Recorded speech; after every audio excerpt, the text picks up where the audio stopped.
Movement EQ, or meQ, is a kinesthetic parametric equalizer. What does this mean? Well, with this technology, we can now manipulate the timbre of a song just by moving your body.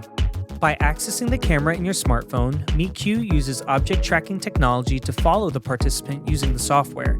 The participant's location in camera view is represented as a frequency band within meQ, so when you move around, it's as if you were using an equalizer in your digital audio workstation. For instance, if you walk up right to the record player, you increase upper frequencies, but if you walk down left to the chair, you decrease lower frequencies. By introducing meQ into the classroom, not only do we expand how students explore timbre and overall timbre pedagogy, but we also engage kinesthetic type learners who attain knowledge best through body movement. In order to elaborate on how users can operate meQ, I must first recommend certain equipment for both setup and use. Users will need a computer to run meQ, a smartphone or webcam to track objects, a mount to station the camera above the tracking location, marking tape to outline the camera's view, solid color apparel for object tracking, and of course, a participant to move the tracked object within camera view. Designed for pedagogical use, classrooms using meQ may have ceiling projectors like this one, which teachers can use to mount their smartphones. Once the smartphone is connected to the computer via USB or Wi-Fi, the user can open up Movement EQ, now shown on screen, and select the phone as the camera source in step 1 of video controls. Looking at the video, the user can now outline the camera's view with tape to delineate what is in camera shot and what is not. Movement EQ relies on color and brightness contrast when tracking objects. It is important to choose apparel which is solid in color and contrasts anything else which may appear in the camera view. To minimize the visual noise a classroom may have, like rugs, tables, and general clutter, Step 2 filters the camera feed with color tracking. Here, the user clicks on the desired color, let's say this red case. Now the user can select a point to track in Step 3's less noisy video feed.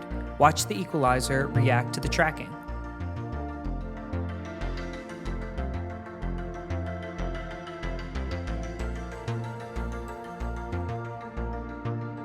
All that's left are audio controls, which can be manipulated in any order after selecting music to play, whether it be pre-recorded or live sound, like microphone or MIDI. Let's check it out. So first, I'm going to turn down the current music playing. I can do that right here in the player, and I'm also going to pause the song. Why don't we put on the first song that we were listening to by hitting Browse, selecting it in File, hitting Play, and we can slowly bring the volume back up to a comfortable listening level. That sounds good. Now to show off some more audio controls, let's skip to a part of the song with more instrumentation. You can do that right down here and skip to right here. That sounds good. Now to track the red case again, you can select it in Step 2, see the colors filter in Step 3, and when clicking the case in Step 3, we can now see its movement reflected in the equalizer. Sometimes the object tracked will either be obstructed or leave video frame completely. You can see this happen right about now. Luckily, recalibrating is as easy as a click in Step 3 to reselect the tracking point. Now, if we want more obvious change in EQ manipulation, we can choose one of 4 Q value presets. Let's hit widest.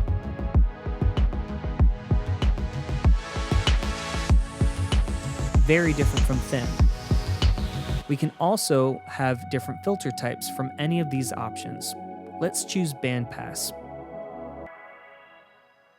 This could be good when trying to isolate certain parts.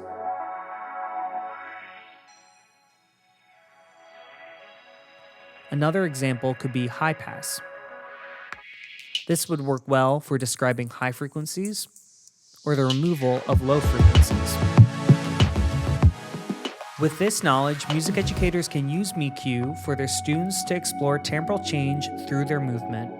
With the potential to support other musical aspirations beyond timbre pedagogy such as practice strategies, orchestral analysis, distributive performance, and more, meQ just may be the technology music educators need to advance their curriculum. Movement EQ, exploring timbre through kinesthetic technology.